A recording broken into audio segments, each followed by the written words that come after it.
alla maanta waxaan qosol ilaahay naagta magaalada gaalkacyo lagu qabtay taari xalay khadka waan ka dhacsanaay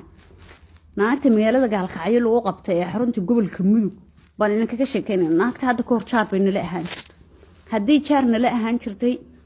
gabdho aan saaxiib ahayn bay guriga la deganaan jirtay haddii la deganaan jirtay waxaa la yiri naagta waxaa la oran jiray deeqo xaafadda markaas naag ahaan bay ku deganeen naag ahaan markay ku deeqa la oran jiray naagtani waxay xiran jirtay goonooyin iyo shaatiyaal iyo wax aduu xijaab xun iyo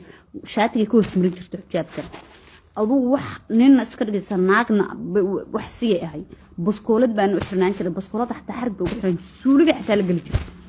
xaaladdu markay saas ahayd gabdhaha xataa markay labisanayaan markay qaawanayaan waxa uu ku dhex jiro joogto gabdhaha xataa waxay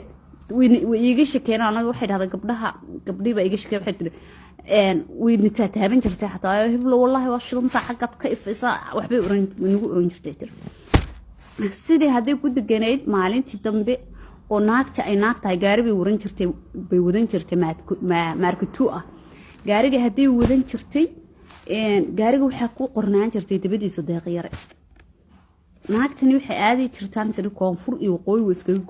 iskaga gooshi jirtay koonfurtana way tigi jirtay oo dhanka baraxley ah waqooyigana tigi jirtay dhanka Puntland ah iyo dhanka galmudug aduu saas haday naagta ay naagtuna way qayli jirtaan isna aduu kulli naagtan hadaan markii dambe fiirinay arrimaheedu ma yaray aduu naagta haday saas ahayn maalintii dambe waxay maatay gabdhii waxay ku dhahdeen waxa soo socda gabar walaalkee qabo baa soo socota oo dumaashi aan oo ahay oo cunug wadata soo socotay gabdhii ku wargelisay mugta okay hameenkii galabkii gabadhii markay keentay cunug bay wadataa gabadhu cashay doontay naagta deeqal dhahay cashay doontay naagta deeqal dhahay haday casho doontay waaba gabadhii oo warantoo tiri naa walaala la iswareysto tiri ma yaanay ninkan baa qabad deeq yaraan la dhahaa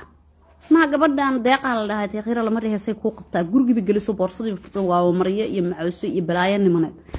adugu markii uu abaaheelay cashada keentay oo midha ay u warantay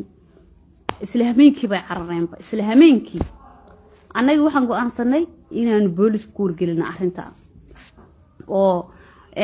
hameenkii intii cashada ku maqnaa oo arintina loo sheegay anagu waa shirnay waxaan arintan booliska ku wargelinayna naagtaana waaba dadka madaxa duubka dadka ku laaya waa mishmaysato waa nin iyo naag wuxuuna kala garamayna booliskan wacayna hadaan niro arintii anaga aan qorsheynay intii hebaay maqnayd intaan ba anagu arintii qorsheynay inta timid guriga carreyn big alaabti saxtaa uu ka tagay